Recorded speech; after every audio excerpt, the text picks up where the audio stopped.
ನೋಡಿ, ನಾವು 5 ವರ್ಷ ಕೊಟ್ಟು ಡಾಕ್ಟರ್ ಕಲ್ತ್ಕೊಂಡ್ ಬಂದಿರ್ತೀವಿ. 5 ವರ್ಷ ಕಲ್ತು ಬಂದು ಪೇಷಂಟ್ ನೋಡಿ ಅಂದ್ರೆ ಭಯ, ಸರ್ಜರಿ ಮಾಡಿ ಅಂದ್ರೆ ಭಯ. ಏನಾದ್ರು ಉಪಯೋಗ ಇದೆಯಾ? ಇಲ್ಲ ಅಲ್ವಾ? ಅದೇ ತರ ಪೈಲಟ್ ಕಲ್ತಿದೀವಿ, ಲಕ್ಷ ಗಟ್ಲೆ ಇದೆ, ಕಾಸ್ಟ್ಲಿ. ಕಲ್ತ್ ಬಂದಾಯ್ತು, ಆದ್ರೆ ವಿಮಾನ ಓಡ್ಸಲ್ಲ ಸರ್, ಭಯ ಸರ್ ನಮ್ಗೆ. ವಿಮಾನ ಹೆಂಗ್ ಓಡ್ಸೋದು? ಆಗಲ್ಲ. ಸರಿಯಪ್ಪ, ಮಿಲಿಟ್ರಿಗೆ ಸೇರ್ಸಿದ್ವಿ, ಮಿಲಿಟರಿ ಎಲ್ಲ ಟ್ರೈನಿಂಗ್ ಕೊಟ್ರು, ಎಲ್ಲದೂ ಟ್ರೈನಿಂಗ್ ಚೆನ್ನಾಗಿ ತಗೊಂಡಿದೀವಿ. ಆದ್ರೆ ಯುದ್ಧ ಭೂಮಿಗೆ ಹೋಗ್ಲಿಕ್ಕೆ ಭಯ, ಯುದ್ಧ ಮಾಡ್ಲಿಕ್ಕೆ ಭಯ. ಏನು ಉಪಯೋಗ? ಏನು ಉಪಯೋಗ ಇಲ್ಲ ಅಲ್ವಾ? ಅದೇ ತರನೇ ಟ್ರೇಡರ್ ಆಗ ಹೊರಟಿದೀವಿ, ಪಾಠನೂ ಕಲ್ತಿದ್ದೀವಿ. ಅದೇ ಟ್ರೇಡ್ ಎಂಟ್ರಿಗೆ ಸರ್ ಭಯ. ಏನಾದ್ರೂ ಯೂಸ್ ಇದೆಯಾ ಹೇಳಿ? ಕರೆಕ್ಟ್ ಅಲ್ವಾ? ಇದೇ ಈಗ ನಮ್ಮ ಮೇನ್ ಪ್ರಾಬ್ಲಮ್ ಆಗಿರೋದು. ಸೊ ಈ ಪ್ರಾಬ್ಲಮ್ ಅನ್ನ ತೆಗೆಯುವುದಾದ್ರೂ ಹೇಗೆ? ಇದರಿಂದ ಹೊರಗ್ ಬರೋದಾದ್ರೂ ಹೇಗೆ? ಅದೇನೋ ಹೇಳ್ತಾರಲ್ಲ, ಬೆಟ್ಟದಲ್ಲಿ ಮನೆಯ ಮಾಡಿ ಮೃಗ ಪಕ್ಷಿಗಳಿಗೆ ಅಂಜುವುದುಂಟೆ ಅಂತ. ಹಾಗೆ ಆಗಿದೆ ನಮ್ ಕತೆ. ನಾವು ಮಾಡದ್ ಮಾಡಿ ಆಯ್ತು, ಈಗ ಹೆಂಗ್ ಹೊರಗ್ ಬರೋದು? ಸೊ ಅದಕ್ಕೆ ಏನ್ ವ್ಯವಸ್ಥೆ ಅಂದ್ರೆ, ನಮಸ್ತೆ ಫ್ರೆಂಡ್ಸ್, ಎಲ್ಲರಿಗೂ ಇವತ್ತಿನ ಎಜುಕೇಶನ್ ವಿಡಿಯೋಗೆ ಸ್ವಾಗತ. ಇವತ್ತಿನ topic how to overcome fear, ಅಂದ್ರೆ ಭಯವನ್ನ ಬಿಟ್ಟು ಹೇಗೆ ಟ್ರೇಡ್ ಅಲ್ಲಿ ಎಂಟ್ರಿ ತಕೊಳ್ಳೋದು. ಇದು ತುಂಬಾ ತುಂಬಾ ತುಂಬಾ ಅಗತ್ಯ, ಕರೆಕ್ಟ್ ಅಲ್ವಾ?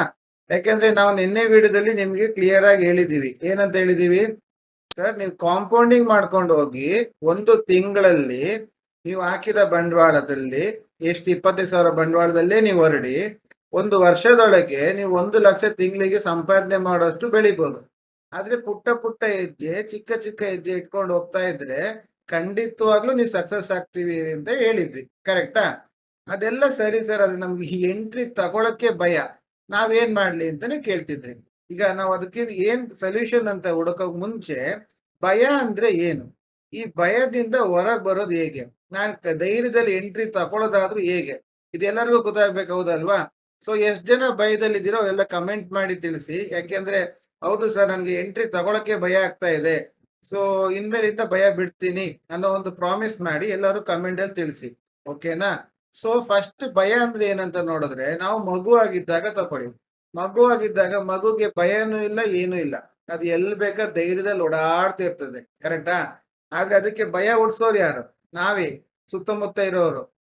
ಅಲ್ಲಿ ಹೋಗ್ಬೇಡ, ಅದ್ ಮಾಡ್ಬೇಡ, ಅಲ್ಲಿ ಬೀಳ್ತ್ಯಾ, ಅಲ್ಲಿ ಇದಾಗುತ್ತೆ, ಗಾಡಿ ಬರ್ತದ ನೋಡು, ಇದಾಗುತ್ತೆ ನೋಡು, ಭಯ ಭಯ ಭಯ ಹುಡ್ಸೋದ್ ನಾವು. ಆ ಭಯ ಹುಡ್ಸಿ ಹುಡ್ಸಿ ನಾವೇನ್ ಹೇಳ್ತೀವಿ? ಉದಾಹರಣೆಗೆ, ಊಟ ಮಾಡ್ಬೇಕು, ಊಟ ಮಾಡು, ಇಲ್ಲಾಂದ್ರೆ ಗುಮ್ಮ ಇದ್ದ, ಗುಮ್ಮ ಬರ್ತಾ, ಅವನ್ ಬರ್ತಾ, ಇವನ್ ಬರ್ತಾ, ಎದುರಿಸಿಟ್ಟಿದ್ವಿ. ಕತ್ಲು ಕೋಣೆ, ಅಲ್ಲಿ ಬೀಗ ಹಾಕ್ಬಿಡ್ತೀನಿ. ಸೊ ಮಕ್ಕಳಿಗೆ ಅವು ಆಟೋಮೆಟಿಕ್ ಆಗಿ ನಾವು ಫಿಯರ್ ಅನ್ನೋ ಬೀಜವನ್ನ ಹಾಕಿವಿದ್ವಿ. ಸರಿ, ಅದು ಒಪ್ಕೊಳ್ತು ಮಗು. ಅದಾದ್ಮೇಲೆ ಏನ್ ಮಾಡುತ್ತೆ ಮಗು? ಅದನ್ನ ಸುಮ್ಮನೆ ಇರೋದಿಲ್ಲ, ಅದು ಹೋಗಿ ಅದ್ರ ಫ್ರೆಂಡ್ ಸರ್ಕಲ್ ಹತ್ರ ಎಲ್ಲ ಹೇಳೋದು ಶುರು ಮಾಡುತ್ತೆ. ಅಲ್ಲೊಂದು ಕತ್ಲು ಕೋಣೆ ಇದೆ ಅಂತೆ, ಅದ್ರೊಳಗೆ ಗುಮ್ಮ ಇದಾನಂತೆ, ಹೋಗ್ಬಾರ್ದಂತೆ ಅಲ್ಲಿ, ಆಗಂತೆ ಈಗಂತೆ ಅಂತ ಪಾಪ ಅದು 4 ಫ್ರೆಂಡ್ಸ್ ಗಳಿಗೆ ಹೇಳುತ್ತೆ. ಆಗ ಇಲ್ಲ, ನಮ್ಮಮ್ಮ ಹಿಂಗ್ ಅಂದಿದ್ರು, ನಮ್ಮಪ್ಪ ಹಿಂಗ್ ಅಂದಿದ್ರು ಅಂತ ಅವರು ಸೇರ್ಸ್ಕೊಳ್ತಾರೆ. ಸೊ ಈಗ ಎಲ್ಲ ಮಕ್ಕಳ ತಲೆ ಒಳಗೆ ಭಯ ಕೂತ್ಕೊಳ್ತು, ಕರೆಕ್ಟ್ ಅಲ್ವಾ? ಈಗ ಆಟ ಆಡ್ತಾ ಇರೋ ಮಕ್ಕಳುಗಳು ಆಟ ಆಡ್ತಾ ಏನ್ ಮಾಡಿದ್ರು, ಒಂದು ಬಾಲ್ ಅಚಾನಕ್ ಆಗಿ ಕತ್ಲು ಕೋಣೆ ಒಳಗೆ ಹೋಯ್ತು. ಈಗ ಈ ಮಕ್ಳಲ್ಲಿ ಧೈರ್ಯ ಇದೆಯಾ ಅವ್ರು ತಗೊಂಡ್ಬರ್ಲಿಕ್ಕೆ? ಇಲ್ಲ ಅಲ್ವಾ? ಆ ಭಯ ಕೂತಿರುತ್ತೆ, ಹೋಗಕ್ ಧೈರ್ಯ ಇಲ್ಲ. ಸೊ ಅವ್ರು ಏನ್ ಮಾಡಿದ್ರು, ಯೋಚನೆ ಮಾಡಿದ್ರು ಹೇಗ್ ತಗೊಂಡ್ಬರೋದು ಅಂತ. ಅಷ್ಟೊತ್ತಿಗೆ ಅವ್ರ ಅಂಕಲ್ ಒಬ್ರು ಬರ್ತಿದ್ರು. ಅವ್ರ ಅಂಕಲ್ ಹತ್ರ ಹೇಳಿದ್ರು, ಅಂಕಲ್ ಅಂಕಲ್, ಈ ರೀತಿ ಒಂದು ಬಾಲ್ ಒಳಗೆ ಹೋಗಿದೆ, ತಕ್ಕೊಡಿ ಅಂತ. ಅಂಕಲ್, ನೀವಾಗ ತಕೊಂಡ್ಬರ್ಬೋದಿತ್ತಲ್ಲ. ಇಲ್ಲ, ಅಲ್ಲಿ ಗುಮ್ಮ ಇದಾನಂತೆ, ಅವನಿದಾನಂತೆ, ಭಯ ಕತ್ತು ಎಲ್ಲ ಹೇಳಿದ್ರು. ಅವಾಗ ಅವ್ರು ಹೇಳಿದ್ರು, ಅಂಕಲ್ ಅದೆಲ್ಲ ಯಾವ್ದು ಇಲ್ಲ, ಅದೆಲ್ಲ ಕಟ್ಟುಕತೆ. ನೀವು ಅರ್ಥ ಮಾಡ್ಕೊಳ್ಳಿ, ನೀವು ಧೈರ್ಯವಾಗಿರಿ, ಅಲ್ಲಿ ಏನು ಇಲ್ಲ, ಬನ್ನಿ ನಾನು ತೋರಿಸ್ತೀನಿ ಅಂತ ಕರ್ಕೊಂಡು ಹೋಗಿ ಆ ಕತ್ಲು ಕೋಣೆಗೆ ಬೆಳಕು ಹಾಕಿದ್ರು. ಬೆಳಕು ಹಾಕ್ತಿದ್ದಂಗೆ ಏನಾಯ್ತು? ಆ ಕತ್ಲು ಕೋಣೆ ಬೆಳಕು ಹಾಕ್ತಿದ್ದಂಗೆನೆ ಒಳಗಡೆ ಇದ್ದ ಕತ್ಲು ಹೋಯ್ತು. ಆಗ ಮಕ್ಳಿಗೆ ಬಾಲು ಕಾಣ್ತಿತ್ತು, ಎಲ್ಲದೂ ಕಾಣ್ತಿತ್ತು, ಭಯ ಹೋಗಿತ್ತು.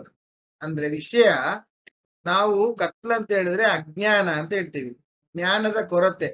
ಜ್ಞಾನದ ಕೊರತೆ ಇದ್ದಾಗ ಕತ್ಲು, ಅದರಿಂದ ನಮ್ಗೆ ಭಯ ಬರುತ್ತೆ. ಬೆಳಕು ಅನ್ನೋದು ಜ್ಞಾನ. ಜ್ಞಾನ ಬಂತಂತಾದ್ರೆ ಆ ಅಜ್ಞಾನ ಹೋಗಿಬಿಡುತ್ತೆ, ಭಯ ಹೋಗ್ಬಿಡುತ್ತೆ, ಕರೆಕ್ಟ್ ಅಲ್ವಾ? ಆಗ ನಮ್ಮಲ್ಲಿ ಧೈರ್ಯ ಬರುತ್ತೆ. ಇದೆಲ್ಲ ಕತೆ ಸರಿ ಸರ್. ಈಗ ನಮ್ ಕತೆಗೆ ಹೇಳಿ, ಈಗ ನಾವೇನ್ ಮಾಡ್ಬೇಕು, ಕರೆಕ್ಟ್ ಅಲ್ವಾ? ನಾವೀಗ ಇಂಟ್ರಾಡೇ ಟ್ರೇಡರ್ಗಳು ಸರ್, ಕರೆಕ್ಟ್ ಅಲ್ವಾ? ಅದೊಂಥರ ಕತ್ಲು ಕೋಣೆ ಇದ್ದಂಗೆ. ನಾವು ಬಾಲ್ ಕಳ್ಕೊಂಡಿದೀವಿ, ಏನು ದುಡ್ಡು ಅನ್ನೋ ಬಾಲ್ ಕಳ್ಕೊಂಡಿದೀವಿ, ಕರೆಕ್ಟ್ ಅಲ್ವಾ? ಅದನ್ನ ತಕೊಂಬೇಕಂದ್ರೆ ಏನ್ ಮಾಡ್ಬೇಕು? ಎಲ್ಲ ಭಯ ಹುಡ್ಸ್ತಿದ್ದಾರೆ. ಅದು ಗ್ಯಾಮ್ಲಿಂಗು ಮಾಡಕ್ ಹೋಗ್ಬೇಡ, ಲಾಸ್ ಆಗುತ್ತೆ, ಮಾಡಕ್ ಹೋಗ್ಬೇಡ, ದುಡ್ಡು ಕಳ್ಕೊಳ್ತೀಯ, ಆಸ್ತಿ ಮಠ ಕಳ್ಕೊಳ್ತೀಯ, ಅವನನ್ನ ನೋಡು, ಇವನನ್ನ ನೋಡು, ಅದು ನೋಡು, ಇದು ನೋಡು ಅಂತ ಭಯ ಹೊಡಿಸ್ತಾರೆ. ನಾವೆಲ್ಲ ಭಯ ತಗೊಂಡ್ ಏನಾಯ್ತು, ಭಯದಲ್ಲೇ ಕೂತಿದ್ದೀವಿ, ಭಯದಲ್ಲೇ ವ್ಯವಹಾರ ಮಾಡ್ತಾ ಇದ್ದೀವಿ, ಭಯದಲ್ಲೇ ಮುನ್ನುಗ್ತಾ ಇದ್ದಾಗ ಈ ಭಯ ಹೆಂಗ್ ಹೊರಗ್ ಬರುತ್ತೆ? ಭಯ ಹೊರಗ್ ಬರಕ್ಕಾಗಲ್ಲ. ಈ ಭಯಕ್ಕೆ ಕಾರಣ ಏನು? ನಮ್ಮ ಅಜ್ಞಾನ. ಅವರ ಅಜ್ಞಾನ ನಮ್ ತಳಗ ಹಾಕಿದ್ರು. ನಾವ್ ಅಷ್ಟಕ್ಕೆ ಬಿಟ್ವಾ? ಇಲ್ಲ. ನಾವು ಅವ್ರಕ್ಕಿಂತ ದೊಡ್ಡ ಜನ ಅಲ್ವಾ? ನಾವ್ ಇನ್ನೊಂದು 10 ಜನ ಕೇಳಿದ್ವಿ. ಏನಂತ? ಏ ಹೋಗ್ಬೇಡ ಸ್ಟಾಕ್ ಮಾರ್ಕೆಟ್, ಭಯ. ಅದ್ರಲ್ಲಿ ಆಪ್ಷನ್ಸ್ಗೆ ಹೋಗ್ಲೇಬೇಡ, ತುಂಬಾ ಭಯ. ಆಪ್ಷನ್ಸ್ ಅಲ್ಲೂ ಬೈಯಿಂಗ್ ಹೋಗ್ಲೇಬೇಡ, ಹಾಳಾಗೋಗ್ಬಿಡ್ತೀಯ. ಕರೆಕ್ಟಾ? ಎಷ್ಟ್ ಜನ ಭಯ ಹೊಡ್ಸ್ತಿದ್ದಾರೆ. ಭಯ ಹೊಡ್ಸಿ ಭಯ ಹೊಡ್ಸಿ ಭಯ ಹೊಡ್ಸಿ ನಾವು ಮಾಡ್ತಿರೋದೇ ತಪ್ಪಿನ ಕೆಲಸ ಅನ್ನೋ ರೀತಿ ತಲೆಯಲ್ಲಿ ಬಂತು. ಯಾರು ಸಹ ಇದನ್ನ ಬಿಸ್ನೆಸ್ ಅಂತ ಹೇಳ್ತಾ ಇಲ್ಲ. ಕರೆಕ್ಟ್ ಅಲ್ವಾ? ಈ ಭಯವನ್ನ ನಾವು ತುಂಬಾ ಸ್ಪ್ರೆಡ್ ಮಾಡ್ತಾ ಇದೀವಿ. ಈ ಭಯವನ್ನ ಫಸ್ಟ್ ನಾವು ಬಿಡಬೇಕು. ಇದ ಏನು ಅಂತ ಕರೆಕ್ಟ್ ಆಗಿ ಅರ್ಥ ಮಾಡ್ಕೊಂಡ್ರಿ ಅಂತ ಆದ್ರೆ ಅರ್ಧವಾಸಿ ಭಯ ಇಲ್ಲಿ ಬಿಟ್ಟು ಹೋಗುತ್ತೆ. ಇದನ್ನ ಅರ್ಥ ಮಾಡ್ಕೊಳ್ಳಿ. ಅದಾದ ನಂತರ ಏನಾಗುತ್ತೆ, ನೀವು ಡೈರೆಕ್ಟ್ ಆಗಿ ಕಾಂಪೌಂಡಿಂಗ್ ಮಾಡಕ್ ಹೊರಡ್ತೀರಿ. ಓಕೆ, ನಾನು ಒಂದು ಕಾಂಪೌಂಡಿಂಗ್ ಮಾಡೋಣ ಅಂದ್ರೆ ನನಗೆ ದಿನಕ್ಕೆ 10 ಪಾಯಿಂಟ್ ಸಿಕ್ಕಿದ್ರೆ ಸಾಕು, ಅದರಲ್ಲಿ ನನ್ನ ಜೀವನ ಕಟ್ಕೊಬಹುದು, 1 ವರ್ಷದಲ್ಲಿ ಇಷ್ಟೆಲ್ಲ ಮಾಡ್ಕೊಬಹುದು ಅನ್ನೋ ಒಂದು ಧೈರ್ಯದಲ್ಲಿ ಕಾಲಿಟ್ಟು ಮುಂದೆ ಬರ್ತೀನಿ. ಕರೆಕ್ಟ್ ಅಲ್ವಾ? ಅದಕ್ಕೆ ನಿಮ್ಗೆ ಬೇಕಾಗಿದ್ದೇನು? ಕರೆಕ್ಟ್ ಆದ ಎಂಟ್ರಿ. ಕರೆಕ್ಟ್ ಆದ ಎಂಟ್ರಿ ತಗೊಳ್ಳಿಕ್ಕೆ ನಿಮ್ಗೆ ಏನು? ಒಂದು, ನೀವು ಕಲ್ತಿರ್ಬೇಕು. ನೀವಾಗೆ ಕಲ್ತು ಯಾವ್ದೋ ಒಂದು ವಿದ್ಯೆ ಇಟ್ಕೊಂಡು ಅದ್ರ ಪ್ರಕಾರಕ್ಕೆ ಎಂಟ್ರಿ, ಸ್ಟಾಪ್ ಲಾಸ್, ಎಕ್ಸಿಟ್ ಹಾಕ್ಬೇಕು. ಇಲ್ಲ ನಮ್ಮ ಹತ್ರ ಕೋರ್ಸ್ ಸೇರ್ಬೇಕು, ಕಲಿಬೇಕು. ಇಲ್ಲ ನಮ್ಮೊಟ್ಟಿಗೆ ಲೈವಲ್ ಕೂತು ಕಲಿಬೇಕು. ಕರೆಕ್ಟ್ ಅಲ್ವಾ? ಅವಾಗ ನಿಮ್ಗೆ ಆ ಧೈರ್ಯ ಬರುತ್ತೆ. ಇಲ್ಲ ನಾವು ತಗೊಳ್ಳೋ ಎಂಟ್ರಿ ಎಲ್ಲ ಕರೆಕ್ಟ್ ಆಗಿ ತಗೊಬಹುದು ಅನ್ನೋ ಒಂದು ಧೈರ್ಯ ಬರುತ್ತೆ. ಧೈರ್ಯ ಬಂದ ಮೇಲಿಂದ ನೀವು ಎಂಟ್ರಿ ತಗೊಳ್ತೀರಿ. ಆದ್ರೆ ಎಂಟ್ರಿ ತಗೊಳ್ಳೇ ಇಲ್ಲ ಅಂದಾಗ ಎಗೇನ್ ಭಯ.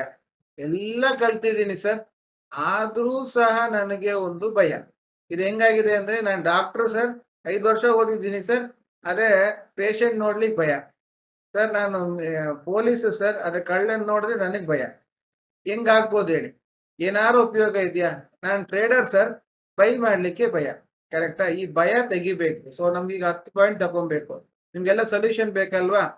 ನೀವು 10 ಪಾಯಿಂಟ್ ತಗೊಳ್ಳಿಕ್ಕೆ ಧೈರ್ಯದಲ್ಲಿ ಇರ್ಬೇಕಂದ್ರೆ ನೀವು ಮಾಡ್ಬೇಕಾಗಿದ್ದು ಸಿಂಪಲ್ 5 ಸ್ಟೆಪ್ಸ್. 5 ಸ್ಟೆಪ್ ಫಾಲೋ ಮಾಡಿ ನೀವು ಸಕ್ಸಸ್ ಆಗ್ತೀರಿ.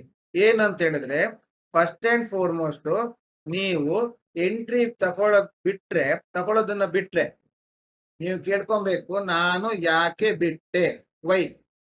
ನಾನು ಯಾಕೆ ಸರ್ ಇದು ಟ್ರೇಡ್ ತಗೊಳ್ಳಿಲ್ಲ, ನಾನು ಯಾಕೆ ಬಿಟ್ಟೆ ಅಂತ ನಿಮಗ್ ನೀವೇ ಕೇಳ್ಕೊಬೇಕು. ಅವಾಗ ಏನ್ ಉತ್ತರ ಬರುತ್ತೆ? ಸರ್ ನನಗೆ ಅಲ್ಲಿ ತಗೊಳ್ಳಿಕ್ಕೆ ಭಯ. ಹೌದಾ? ಕಾಮನ್, ನಾನು ತಗೊಳಕ್ ಭಯ. ನೆಕ್ಸ್ಟ್ ತಿರ್ಗಾ ಕೇಳಿ, ಯಾಕೆ ಸರ್ ಭಯ?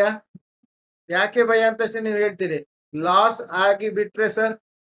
ಓ, ಹಂಗಾರೆ ತಿರ್ಗಾ ಕೇಳಿ, ಹಂಗಾರೆ ನೀವು ಲಾಸ್ ಕೊಡ್ಲಿಕ್ಕೆ ರೆಡಿ ಇಲ್ವಾ ಅಂತ ತಿರ್ಗಾ ಕ್ವಶನ್ ಕೇಳಿ. ನೀವು ಲಾಸ್ ಕೊಡ್ಲಿಕ್ಕೆ ರೆಡಿ ಇಲ್ವಾ ಸರ್ ಆಗಿದ್ರೆ ಅಂತ ಕೇಳಿ. ಇಲ್ಲ, 10 ಪಾಯಿಂಟ್ ಲಾಸ್ ಕೊಡ್ಲಿಕ್ಕೆ ರೆಡಿ ಇದ್ದೀನಿ, ಆದ್ರೂ ತಗೊಳಕ್ ಒಂದ್ ಸ್ವಲ್ಪ ಭಯ ಆಯ್ತು. ಯಾಕೆ ಅಂತ ತಿರ್ಗಾ ಕೇಳಿದಾಗ ಅವ್ರು ಹೇಳೋದೇನು? ಒಂದು ವೇಳೆ ಸುಮ್ನೆ ಲಾಸ್ ಆದರೆ, ಅವಾಗ ತಿರ್ಗಾ ಕೇಳಿ, ನೀವು ಸುಮ್ನೆ ಟ್ರೇಡ್ ತಗೊಳ್ತಿದ್ದೀರಾ, ಹಂಗ ನೀವು ಕಲ್ತಿಲ್ವಾ? ನಿಮ್ಗೆ ಅದು ಕರೆಕ್ಟ್ ಎಂಟ್ರಿ ಅಂತ ಗೊತ್ತಿಲ್ವಾ? ನಿಮ್ಗೆ ಅದು ಕರೆಕ್ಟ್ ಸೆಟಪ್ ಅಲ್ಲಿ ಇದೆ ಅಂತ ಗೊತ್ತಿಲ್ವಾ ಅಂತ ಕೇಳಿ. ಅವಾಗ ಏನ್ ಹೇಳ್ತಾರೆ? ನಾ ಕಲ್ತಿಲ್ಲ ಸರ್, ಇನ್ಮೇಲ್ ಕಲಿಬೇಕು ಅಂತ ಹೇಳಿ ಕಲಿಯೋ ಕಡೆ ಬಂದು ಸೇರ್ಕೊಂಡು ಕಲಿಬೇಕು. ಇಲ್ಲ ಅಂತ ಹೇಳಿದ್ರೆ, ನಾನು ಕಲೀಲಿಲ್ಲ ಸರ್ ಅಂತ ಹೇಳಿದ್ರೆ ಇನ್ನು ಸ್ವಲ್ಪ ಕಲಿಯೋದಕ್ಕೆ ಪ್ರಯತ್ನ ಪಡ್ಬೇಕು. ಕಲ್ತಿದ್ರೆ ಇನ್ನು ಸ್ವಲ್ಪ ಅದ್ರ ಮೇಲೆ ಬ್ಯಾಕ್ ಟೆಸ್ಟಿಂಗ್ ಮಾಡಿ ಧೈರ್ಯ ತಂದ್ಕೊಬೇಕು. ಕರೆಕ್ಟಾ?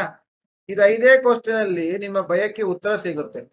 ವೈ ಅನ್ನೋದು ಇದನ್ನ ನಾನು ಹೇಳಿದ್ದಲ್ಲ ಸರ್, ಆಲನ್ ಪೀಸ್ ಅಂತ ಹೇಳಿ ಒಬ್ಬ ದೊಡ್ಡ ಆಥರ್, ಅವನು ಹೇಳಿದ್ದಾನೆ, ಕ್ವಶನ್ಸ್ ಆರ್ ದ ಆನ್ಸರ್, ಪ್ರಶ್ನೆಗಳೇ ಉತ್ತರಗಳಾಗಿ ಅಂತ ಹೇಳಿ ಒಂದು ಕನ್ನಡದಲ್ಲಿ ಇದೆ, ಅದೇ ಅನುವಾದ ಮಾಡಿದ್ದು. ಆ ಪುಸ್ತಕದಲ್ಲಿ ಬರ್ದಿದ್ದಾನೆ. ಸಿಂಪಲ್ ಆಗಿ ಅರ್ಥ ಮಾಡ್ಕೊಳ್ಳಿ. ನೀವು 5 ವೈ ಕೇಳಿ, 5 ಸಲಿ ವೈ ವೈ ವೈ ವೈ ಅಂದ್ರೆ ಸುಮ್ನೆ ವೈ ಅಲ್ಲ, ಈ ರೀತಿ ಕ್ವಶನ್ ಬೈ ಕ್ವಶನ್ ಕೇಳ್ತಾ ಹೋಗ್ಬೇಕು. ಆವಾಗ ನಿಮಗೆ ಅದಕ್ಕೆ ಉತ್ತರ ಸಿಗುತ್ತೆ. ಎಗೇನ್ ನೀವು ತಿರ್ಗಾ ಒಂದ್ಸಲಿ ಫಸ್ಟ್ ಇಂದ ಬನ್ನಿ. ಯಾಕೆ ಟ್ರೇಡ್ ತಗೊಂಡಿದ್ದು ಸರ್? ತಗೊಳ್ಳಿಲ್ಲ ಯಾಕೆ ಸರ್? ಭಯ. ಯಾಕೆ ಭಯ? ಅಂತ ಹೇಳಿದ್ರೆ ಸ್ಟಾಪ್ ಲಾಸ್ ಆಗುತ್ತಾ ಅಂತ. ಕರೆಕ್ಟ್ ಅಲ್ವಾ?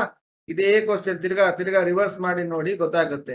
ನಿಮ್ಗೆ ಹಾಗೂ ಭಯ ಇದ್ರೆ, ನಿಮ್ಮ ಭಯ ಮತ್ತೆ ನಿಮ್ಮ ಸೈಕಾಲಜಿಕಲ್ ಪ್ರಾಬ್ಲಮ್ಸ್ ಏನೇ ಇದ್ರು ಸಹ ಅದನ್ನ ನಿಭಾಯಿಸಿಕ್ಕೆ ನಿಮ್ಮೊಬ್ಬರನ್ನ ಕೈ ಹಿಡಿದು ಕರ್ಕೊಂಡು ಹೋಗೋರೊಬ್ರು ಬೇಕು.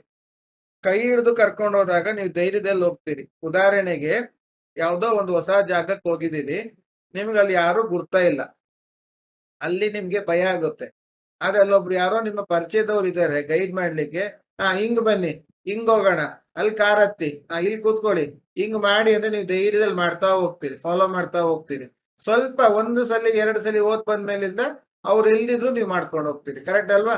ಅದೇ ರೀತಿ ನಿಮ್ಮನ್ನ ಕೈ ಹಿಡಿದು ಕರ್ಕೊಂಡು ಹೋಗಿ ನಿಮ್ಮನ್ನ ಗುರಿ ಮೂಡಿಸ್ಲಿಕ್ಕೆ ನಾವು ರೆಡಿ, ನಮ್ಮೊಟ್ಟಿಗೆ ಬರ್ಲಿಕ್ಕೆ ನೀವು ರೆಡಿ ಅಂತ ನೀವು ಥಿಂಕ್ ಮಾಡ್ಬೇಕು. ನಾವು ಒಂದು ತಿಂಗಳು ನಿಮ್ಮನ್ನ 20 ಟ್ರೇಡಿಂಗ್ ಡೇಸ್ ಅಲ್ಲಿ ನಿಮ್ಮನ್ನ ಕೈ ಹಿಡಿದು ಕರ್ಕೊಂಡು ಹೋಗ್ತೀವಿ. ಕರೆಕ್ಟ್ ಎಂಟ್ರಿ ತೋರಿಸ್ಕೊಡ್ತೀವಿ, ಕರೆಕ್ಟ್ ಎಕ್ಸಿಟ್ ಪಾಯಿಂಟ್ ತೋರಿಸ್ಕೊಡ್ತೀವಿ, ಕರೆಕ್ಟ್ ಸ್ಟಾಪ್ ಲಾಸ್ ಇಟ್ಕೊಡ್ತೀವಿ. ಲಾಸ್ ಆದ್ರೂ ಮಿನಿಮಮ್, ಪ್ರಾಫಿಟ್ ಆದ್ರೂ ಇಷ್ಟು, ಎಲ್ಲದನ್ನು ಕ್ಲಾರಿಟಿ ಕೊಟ್ಟು ನಿಮ್ಮ ಏನೊಂದು ಡ್ರೀಮ್ ಇದೆ ಆ ಡ್ರೀಮ್ ಅನ್ನ ಅಂದ್ರೆ ಕಾಂಪೌಂಡಿಂಗ್ ಮಾಡ್ಕೊಳ್ಳುವಂತ ಡ್ರೀಮಿಗೆ ನಾವು ಕರ್ಕೊಂಡು ಹೋಗ್ಲಿಕ್ಕೆ ನಾವು ರೆಡಿ. ಅಂದ್ರೆ ದೊಡ್ಡಕ್ಕೆ ಬರ್ಲಿಕ್ಕೆ ನೀವು ರೆಡಿ ಇದ್ರೆ ಎಸ್ ಸರ್ ನಾನು ಇವತ್ತೇ ಜಾಯಿನ್ ಆಗ್ತೀನಿ ಅಂತ ಕಮೆಂಟ್ ಸೆಕ್ಷನ್ ಅಲ್ಲಿ ಬರೀರಿ. ನಮ್ಮ ಗ್ರೂಪ್ ಜಾಯಿನ್ ಆಗಿ ನಮ್ಮೊಟ್ಟಿಗೆ ಸೇರಿ. ಇಷ್ಟೆರಡು ಹೋದ್ರೆ ಸಾಕಾಗ್ಲಿಲ್ಲ, ನೀವು ಸಕ್ಸಸ್ ಆಗಕ್ಕಾಗಲ್ಲ. ಇನ್ನೊಂದು ಫಾರ್ಮುಲಾ ಇದೆ ಸಕ್ಸಸ್ ಆಗ್ಲಿಕ್ಕೆ, ಕಾಂಪೌಂಡಿಂಗ್ ಮಾಡ್ಲಿಕ್ಕೆ. ಅದೇನಂದ್ರೆ ಕನ್ಸಿಸ್ಟೆನ್ಸಿ. ಅದು ಏನು, ಅದನ್ನ ಹೇಗೆ ಅಚೀವ್ ಮಾಡೋದು ಅನ್ನೋದನ್ನ ನೆಕ್ಸ್ಟ್ ವೀಕ್ ವಿಡಿಯೋದಲ್ಲಿ ನಾನು ಅದ್ರ ಬಗ್ಗೆ ಡಿಟೇಲ್ ಆಗಿ ಹೇಳ್ತಾ ಇದ್ದೀನಿ. ಸೊ ಅದನ್ನ ತಿಳ್ಕೊಳ್ಳಿ ಅಂತ ಹೇಳ್ತಾ, ಇವತ್ತಿನ ವಿಡಿಯೋ ಇಷ್ಟ ಆದ್ರೆ ಲೈಕ್ ಮಾಡಿ, ಸಬ್ಸ್ಕ್ರೈಬ್ ಮಾಡಿ, ನಿಮ್ಮ ಫ್ರೆಂಡ್ಸ್ಗೂ ಶೇರ್ ಮಾಡಿ ಅಂತ ಹೇಳ್ತಾ ಇವತ್ತಿನ ವಿಡಿಯೋ ಕಂಪ್ಲೀಟ್ ಮಾಡ್ತಾ ಇದ್ದೀನಿ. Thank you friends.